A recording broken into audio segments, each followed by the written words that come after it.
શું તમે પણ અમદાવાદની ચટાકેદાર પાણીપુરીના શોખીન છો? તો સાવધાન, જેને તમે સ્વાદ માણીને આરોગી રહ્યા છો તે હકીકતમાં છે ગંદકીનું ઘર. સંદેશ ન્યૂઝના રિયાલિટી ચેકમાં જે સત્ય સામે આવ્યું છે તે જોઈને તમારી ભૂખ મરી જશે. જુઓ આ દ્રશ્યો. શહેરની મોટાભાગની લારીઓ પર જ્યાંથી પાણીપુરી સપ્લાય થાય છે ત્યાં સ્થિતિ અત્યંત ભયાનક છે. એકનું એક તેલ વારંવાર ઉકાળીને પૂરીઓ તળવામાં આવે છે, જે કેન્સરને નોતરી શકે છે. મસાલેદાર પાણી બનાવવા માટે જે પાણી વપરાય છે તેમાં શુદ્ધતાના નામે મીંડું છે. જ્યાં મસાલો બને છે ત્યાં માખીઓ અને ગંદકીનું સામ્રાજ્ય છે. પાણીપુરીમાં જે બટાકા વપરાય છે તેની ક્વોલિટી જુઓ, રૂવાડા ઉભા થઈ જશે.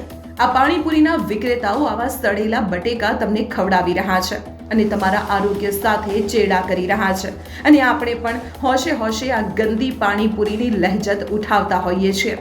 શું તમે તમારા પરિવારને કે પછી તમારા બાળકોને આવી ગંદી પાણીપુરી ખવડાવશો?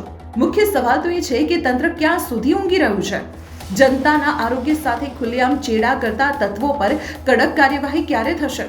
શું માત્ર દંડ વસૂલવાથી લોકોનું સ્વાસ્થ્ય સુધરી જશે? શું તંત્ર આ ગંદકીના ગોદામોને સીલ કરવાની હિંમત બતાવશે? તંત્ર જાગશે ત્યારની વાત છે, પણ હાલ તમે આવી ગંદકી પેટમાં પધરાવતા પહેલા વિચારજો.